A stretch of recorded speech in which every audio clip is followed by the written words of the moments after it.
Assalamualaikum, marhaba. Salamat Habibti, Habibti. So, ayun nga, meron nga akong unting isi-share sa inyo. So, itong pinapakita ko sa inyo is ang aming daily routine o sometimes kung may time kasi nga ako is over ang work ko dito is as in kadama ako pang tawag dito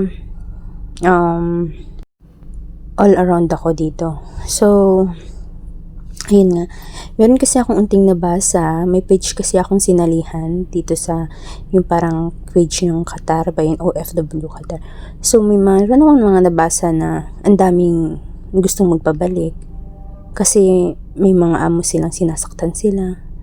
May amo na ibang pag-uugali. Tapos, meron akong nabasa na gusto niyang mag-abroad dito sa Qatar pero hindi siya payagan ng asawa niya o ng family niya bilang, ewan ko kung anong klaseng work ang gusto niya, kung kadama o ano man.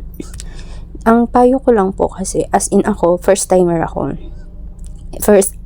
Ito yung pinaka first ever na trabaho ko. Sabi ko, okay lang, mag-abroad ako kahit katulong lang, kakayanin ko. Siyempre matigas ang ulo ko. Ayaw din ako payagan ng parents ko. As in kadama ang trabaho. Ako kasi gusto ko mabilis ang proseso.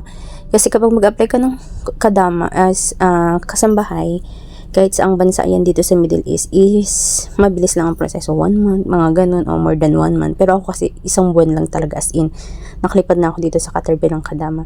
Madami nagtatanong, bakit ako nagkatulong, bakit ganito? Wala lang, gusto ko lang, sabi ko experience, so this is it, pansit be, super experience talaga yung pagiging katulong.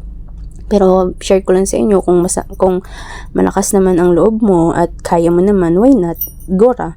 Pero sa akin kasi dito, para sa akin, sa mga na-encounter ko o mga nakadepende talaga tayo sa amo. So ako kasi, ang amo ko is okay naman.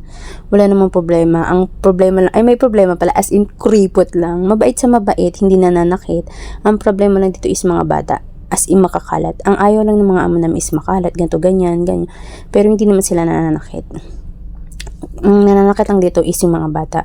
Pero wala naman tayong magawa kasi nga, nangangamo lang tayo, di ba? So, yan ang mahirap kapag may amo ka at ikaw ang magiging amo, ganun ba? Yung ano ba yung ibig sabihin? Mahirap makiamo, kaya kung maaari, kung kaya mo magnegosyo diyan sa Pinas, magnegosyo ka na lang kasi ikaw ang boss, dito kasi ikaw ang katulong. So, ayun nga, may nabasa ako sa inyo, na ganun. Dito kasi, depende pa rin. Nasa labas ka man magtrabaho o sa loob, mahirap at mahirap. Ang pinagkaiba lang kasi kapag nasa labas ka, 8 hours worker, 9 hours worker lang. Dito kasi sa bilang katulong is 18 hours, 17 hours, or more than pa ang pagiging trabaho mo. Tapos mapupunta ka pa sa walang day off. Ako kasi wala akong day off.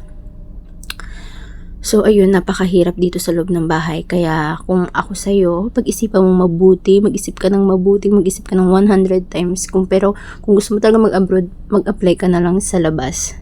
Mag-skill ka na lang kaysa maging katulong ka. Grabe ang hirap dito. Sa loob ng pamamahay ka magtatrabaho, kikita mo yung mga ginagawa ko, ganyan, kung maaari maging ganyan ang daily routine mo. Ang pinagkaiba lang kasi ngayon, maliit pa ang bahay ng amo ko, pero lilipat kami sa malaking bahay kapag natapos na ang bahay nila. Ako kasi as in tatapusin ko na lang ang 2 years. Kung hindi ko man matapos ng 2 years, is magwa 1 year na lang talaga ako. Kasi, ewan ko ba, bahala na si Batman kung anong ganap sa akin, o bahala na, basta thanks God kung matapos ko man ang kontrata ko. Kung hindi man, mag-iipon muna ako para magnegosyo na lang ako sa Pinas. Basta, bahala na. Kaya kung sa'yo, mag-isip ka ng mabuti. Pag-isipan mo mabuti, pero para sa akin, mag-skill ka na lang kung gusto maging OFW talaga. Kasi grabe ang hirap. Kasi ako naranasan ko, so ayoko naman na maranasan mo rin ang hirap na mararanasan namin. At isa pa, take note, mag-expected ka na kung magkadama ka o maging katulong ka. Mag-expected ka na na magtatrabaho ang magiging amo mo ay masama ang ugali o mabuti. Pero doon ka na lang sa masamang ugali. Ako kasi nag-expected talaga ako masamang ugali ng amo ko, pero dito ako sa mabait na amo. So ayan, kung nakikita nyo, nasa labas kami kasi nagbakasyon yung amo namin. So nagpaalam naman kami sa amo namin at wala namang alaga, maglinis lang. Kaya lumabas muna kami kasi nga sinamahan ko si Ate Lenny na bumili ng luggage niya kasi pauwi na siya ng Pinas. So ayun, patapos na siya. So good luck guys!